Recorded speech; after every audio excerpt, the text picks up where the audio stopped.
you're live on YouTube, so feel free to start whenever.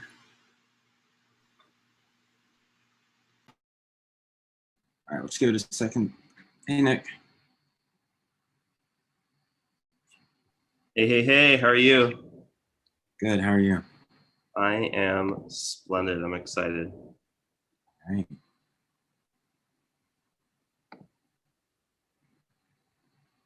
Let's go ahead and let's kick this off. Thank you all for being here today. We're super excited to spend some time with you. I'm Tyler Stanfield. I am the Community Fellow at the Entrepreneurship Center. I'm here with Sarah Curtis and Nick Dantzthorn. Hi guys, I'm Sarah Curtis. I'm the Community Program Coordinator at the EC, and I'm super excited to be here. All right, hey all. My name is Nicholas Dantzthorn. I'm the Operations Fellow at the Entrepreneurship Center, and I am absolutely thrilled to be here. All right, so let's talk about entrepreneurial thinking. But before we get there, where are we? We at the Entrepreneurship Center are located over in Tribe Square. You might be like, oh, isn't that where Chick-fil-A is? Yes, and that building that's right across from with all the lights off, that's us. In a normal semester, we look like this, and it's a vibrant space, probably the most modern, trendy thing you're gonna see on campus. It's really great walking in those doors and seeing this open space. It's usually filled with students just out and about, making those connections, working on their internships, working on just being the best student that they can be, problem solving at its finest. And so, here's our mission. Yeah, so we're going to jump in a little bit into the entrepreneurial thinking that we like to express at the EC. So our mission statement is the Miller Center exists to educate, inspire, and support students in developing the skills and mindset of an entrepreneur. So what does that mean? That's basically the three components we like to live by. So that being learning through the education element, then being inspired by what you see around you, and then using those EC resources to be supported in your ventures or any idea you may have. And then we go into our vision statement, which is that a William & Mary community known for its entrepreneurial thinkers. So this is all about breaking that stigma that entrepreneurial thinkers can be anyone. And it's not just business majors, it's not just a certain type of person. And really anyone can benefit from innovative thinking, and anyone can get involved at the EC and learn how to do that. So here are 8 pillars of entrepreneurial thinking. This is what really sets us apart from other entrepreneurship centers. It's how we don't focus on making people into the next big startup. We're focused on making people into problem solvers. Each and every day, you're faced with problems regardless of what your major is or what your life path is. And here, we just want to teach you better ways to solve them. And so that's best accomplished by our 8 pillars here. We have, one of my favorites actually is tolerance for ambiguity. What that means to me is being able to step into the unknown. There's going to be several things that you don't know on a day-to-day basis, but you have to be okay with that. And you have to lean into that and really just work and iterate yourself in order to eventually know what it is that you're dealing with and know what it is that you're working on. And that's when it becomes grit. And that's where you just keep on pushing through and you keep on persevering. And it's a beautiful journey. And that's 2 of my favorites that have really embodied my time at the center and gotten me to where I am today. So in addition to those pillars, there's also these 3 kind of secondary pillars we also live by. So this is the learn, engage, and build. So starting off with the learn, that's really just learning those foundations and getting that innovative thinking kind of mindset. And so we have a lot of programs for that through the school, through the EC. So whether you want to do something as big as like a minor or a concentration, or just going to one of our programs or workshops, you can do that as well. Then the next part is engage, and that kind of bridges the gap between learn and build. So engage is really where you're kind of taking in that information at certain events, but you're also starting to apply it a little bit. So we have some other events that you can go to for that, whether it's talking to alumni or getting involved in internships. And then lastly, build is really that final hands-on stage where you're really working on getting your idea out there, and you're still learning along the way, and it's always an ending cycle. There's never an end point, but the build is really that stage where you can bring your idea to life. And we also have a lot of events like that for like Rocket Pitch, Ferguson Innovation Challenge. There's a ton of things you can get involved in for that one. Here's some fun stats about the center. Did you know that 52% of the center are from non-business majors? That's right, because we're for everyone on campus.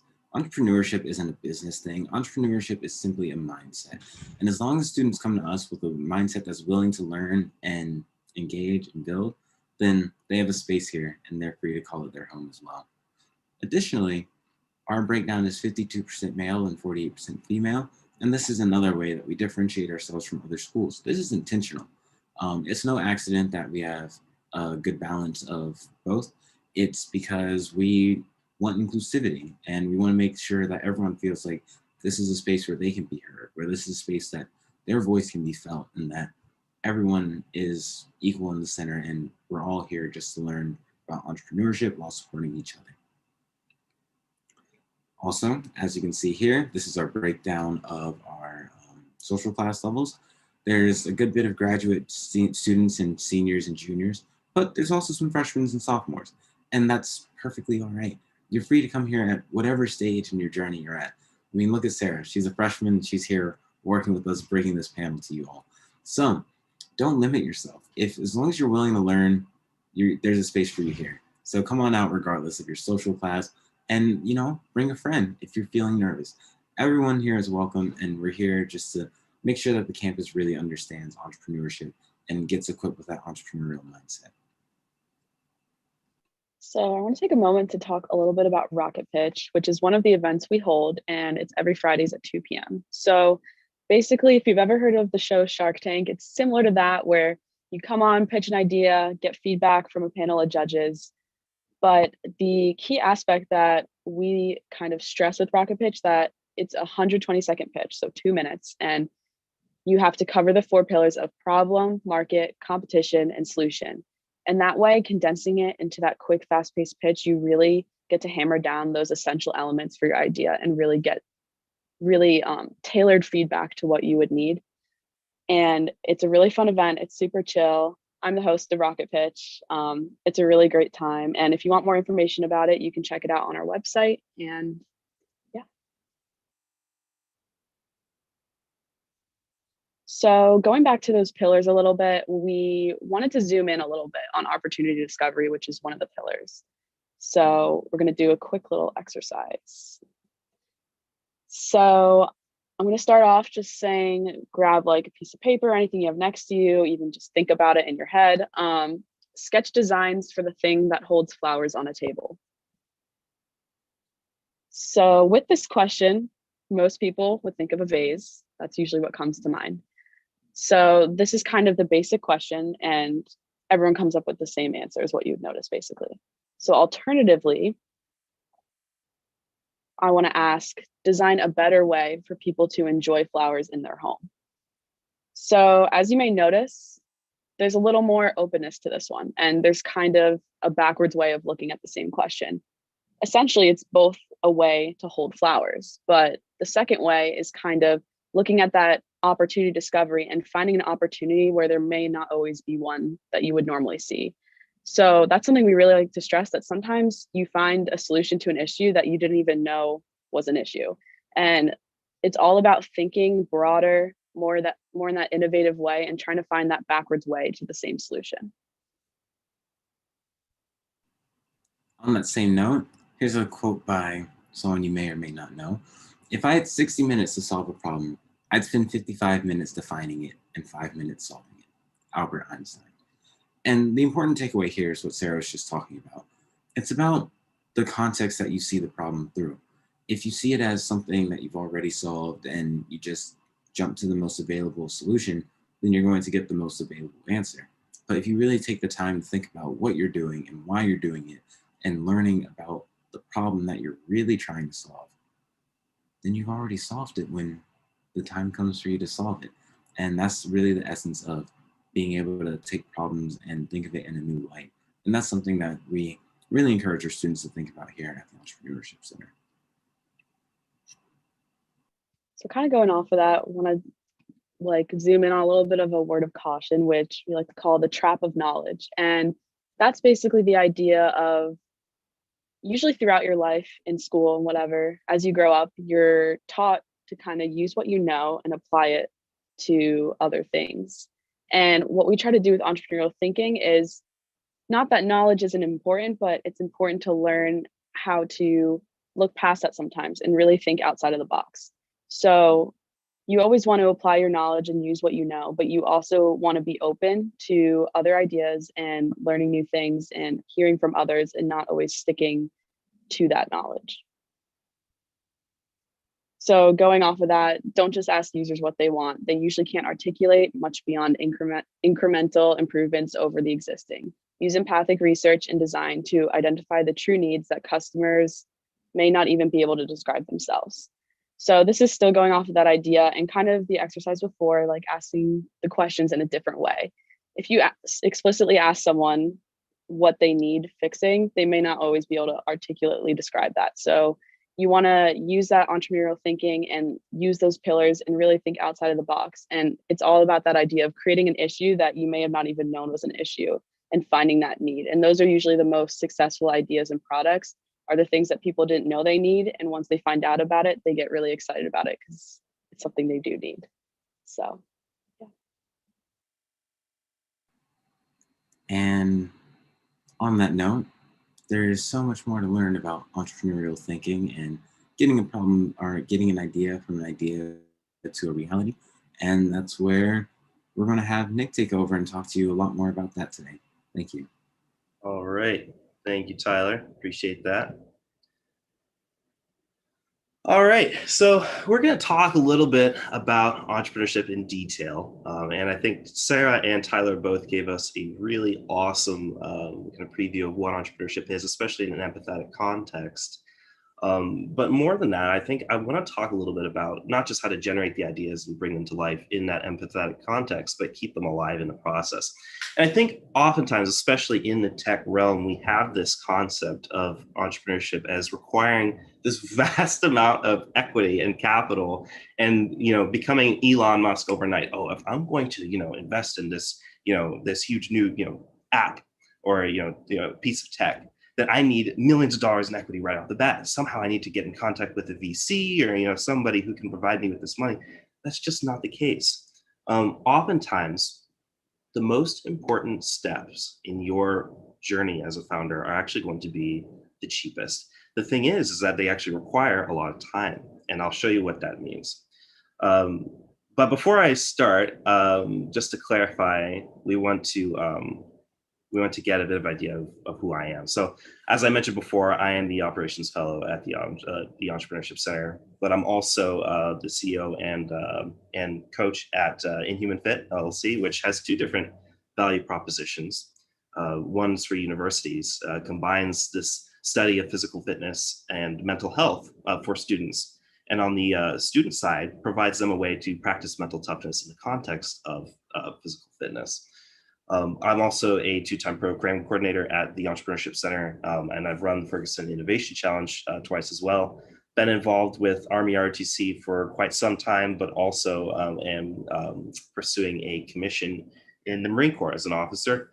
And I've served the EC in a couple different design and advisory capacities, especially as we were moving out to the hub in 2019. Hard to believe it was that long ago. So entrepreneurship has been kind of the name of the game for me for quite some time, especially since freshman year, which is when I was kind of under that mindset that entrepreneurship was not for everybody, and that it was relegated only to the lucky few who had the money to pursue what they wanted. There's a very famous quote, some of you may know it, which is, you need money to make money. But that's just not the case. And I'll show you what the empathetic context means for entrepreneurship. But before we get started with that, you may wonder, what is entrepreneurship? Now, I know Sarah and Tyler both touched on this extremely well. And there's a key point to this definition of entrepreneurship that I want everybody to understand, especially for people involved in high risk, high competition areas like tech. Entrepreneurship is that ability to recognize and execute on opportunities that would miss, but doing so through the lens of empathy. Empathy being defined as stepping into your potential customer segment's shoes, understanding a problem that they would see and perceiving it like they would see it, and leaving your assumptions of the problem behind, which is extremely difficult. And this is why I said that this step right here is actually the most important step in your journey as a founder, because it gives you that understanding of the problem. Just like Einstein said, right? He would spend 55 minutes determining the problem. And this is why it's important, right? Because many entrepreneurs are inward focused. What they do is they go out into the world and say, okay, I've got this amazing idea. I'm going to hold it to myself, right? Because I got this intellectual property right. I don't want anybody else to know about it. I'm going to throw it out there when I somehow generate the capital required for it. And then I'm going to, hopefully, it works. But they haven't spent a whole lot of time to find the problem. They don't know who their key customer segment is. They have absolutely no idea whether that customer segment is actually interested in that definition of their problem. And they've spent no time actually qualifying what that idea is in the real world. And this is why being customer-centric, focusing on stepping into someone else's shoes, actually helps you create better solutions in the long run, because now you know exactly who the customer is and what they're looking for out of that problem. And in the long term, it allows you to out-pivot competition, because they are not as clued into that customer segment as you are. In fact, when they say the bigger you are, the harder your fall, it's especially true for large companies, because they have a hard time. They focus a lot of time on R&D, right? Research and development, focusing on developing new products without actually testing it in the customer base. You as a startup have that obligation and the privilege to define problems. So as needs evolve, you can meet them. But when you have little or no capital, this is when it's really important, because now you have to define the problem and serve it. You can actually start to create value, little seeds of value for that customer segment that are the most important in actually becoming a founder, because now you have to work hardest to define the problem. And these are a couple of steps that I'm about to outline for you. These are a couple of steps that you take to define the problem, develop a prototype for it, and then share it with the world in a way that doesn't require you to become a millionaire overnight and then hopefully hold on to that capital and sink or swim, like many people think an entrepreneur should do or has to do. So empathy and idea generation, right? We talked a little bit about that, as Sarah and Tyler did. But the big problem where most people get hung up on is that this idea doesn't actually exist for you, right? If we're going to start using an empathetic context right off the bat in a way that doesn't require a whole lot of capital or idea generation, presenting to VCs and all that, you have to think of your idea as something that exists for the customer. And Sarah talked about this in slide 19 of their presentation. This idea is a seed that needs to be iterated on over time, again and again and again, until you have exactly the type of solution that the customer is interested in. So the last thing you want to do is keep it to yourself. You actually need to get out into the world, right? Something that Steve Blank, an entrepreneur that I highly recommend everybody checks out, calls getting out of the building. Get out into the world, share the idea, host interviews, present, pitch to mentors, coaches, at Rocket Pitch, right? Things like that. And the reason we do that is because we are interested in taking this first step in what's called customer development. Customer development is this test of seeing how close your interpretation of a problem actually lines up with the customer segment, or who you think is your customer, their interpretation of the problem. And 99.999% of the time, it's not the case that you're going to get it right. Oftentimes you're going to need to pivot, and you need to revalidate, and you need to repeat this whole process of actually looking at this idea, iterating, and then bringing it back to who you think your customer is, so that you can actually solve the problem that needs solving. So now you see we're actually creating those small seeds of value, meeting the needs, so the potential needs of potential customer segment. And we haven't actually invested a whole lot of money into this yet, but it takes a lot of time, and that's the thing. But that's where we need to start. And now that you've let your assumptions fall by the wayside, you've reduced the risk of actually starting this company in real time, right? But beyond that, we actually have let customers define the problem for us, and we can create new high-level models of what this potential idea is going to look like. Which is where the exciting part comes in, and especially people in tech, this is where most people get super excited, because now you can actually work on what you do best, right? Actually creating a really beautiful model for your potential customer segment. Now, I want you to keep something in the back of your brain, and this is super important. The people that you network with, the customers that you interview, the people you pitch to, keep them close. And you'll see why in a second, but keep them very close because they will serve you very well when you actually want to launch this product. Unfortunately, even though you might want to start a nice fancy prototype for this potential customer segment because you get everything figured out, we don't want to start there. Something that a lot of people shy away from is something we call the MVP, the minimum viable product. And it's a fancy name for a really simple concept, right? You make the most rudimentary model of your product as possible. Why do we do that? And well, it's got two benefits. I mentioned one at the top here. They help you pivot faster. So you present this nice new model to your customers, and they see it, and they give you input, right? If they give you input at all, because they're too scared to share it because you've invested so much time into this prototype, right? And now they share this information, and then you get so attached to that initial model of the prototype that you're less willing to pivot because you've just invested so much time into it, and possibly money. Many people spend money on their first prototypes and so aren't willing to change. So they help you pivot faster because now you can implement that information. You're not attached to those initial designs. And then on the customer side, they're more willing to share honest information with you about your prototype because they can see he has not invested a whole lot of time into this model. That's a good place to be, right? Because now you can take key information. They see all the features about what you want to include in this product. And now they're willing to pivot on that, right? And say, okay, so you need to improve there. And you're like, okay, perfect. I'll take that. I'll implement it into new MVPs. And again, just like in the customer discovery stage, you continue to iterate until you've got a model that works.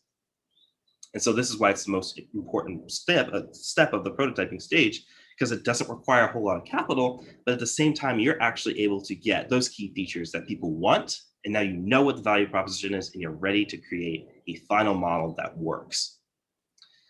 So now you can see we've actually been creating a whole lot of value without spending any money at all, but we've been creating the absolute most necessary foundation to becoming a founder is defining the problem and actually serving customer needs. But I hope you remember when I said to keep those customers close, the people that you were interviewing, the people that you were pitching to, because they're the ones who are helping you develop on this model. The reason why is because these are someone we call early adopters. Early adopters are the first people who are going to use this product. And they're going to be the ones who are willing to get the first value proposition from you without all the trappings of a normal business, right? Because they trust you to deliver that value prop. And that soft launch is going to deliver that value proposition, right? So people who are willing to actually pay for this service without requiring you to invest in a whole bunch of legal elements and things like HR departments, finance, accounting, all this stuff that most people look for in a business. You won't have to do that because the early adopters know you. They're willing to pay for that service that you're offering at a minimal rate or at a minimal with minimal infrastructure. So now you can actually generate value for your product and then grow it and then pivot more to meet needs of customers. And that's how to bootstrap and generate capital. And I think especially for people in tech, that's super important because you're going to enter a field that's full of competition. And being able to clue in on the needs of those customers and serve them in the long run, but most importantly in the short run when you're first getting started, that's important. And in bootstrapping it, you'll find who those customers are, what they need, and how to go from there. And it's important for me as well, because I'm in that stage. So most importantly, you got this. I think all you guys are incredibly talented individuals with an exceptional amount of qualifications to do anything it is you want to do. But just remember that where you are right now in terms of having an idea, actually implementing feedback on that idea and then presenting it to a larger audience, you are capable of doing all of that, and you don't need all those resources that most people say you need to succeed in somewhere like Silicon Valley. I think you have everything you need. Just get out of the building, get the feedback you need, implement it, and then continue to pivot. But that's the story of entrepreneurship.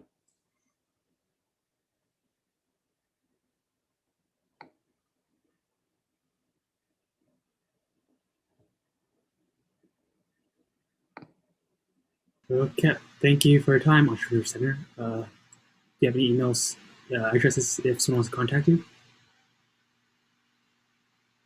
Yeah, sure. If anyone wants to contact us, feel free to reach out to me at TA Stanfield, STANDFIELD @email.wm.edu.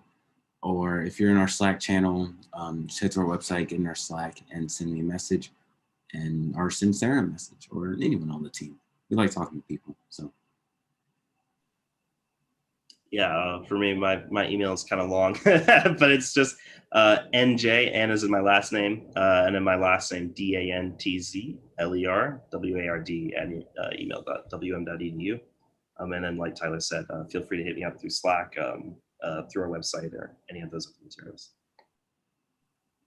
Yeah, you guys can reach out to me on Slack, and my email is sdcurtis, CURTISS @email.wm.edu. Yep, thank you so much. Do you guys have any final words before I close this? Just thank you for having us here today. It's a great opportunity. Hope that people find value in this and that we get some future entrepreneurs.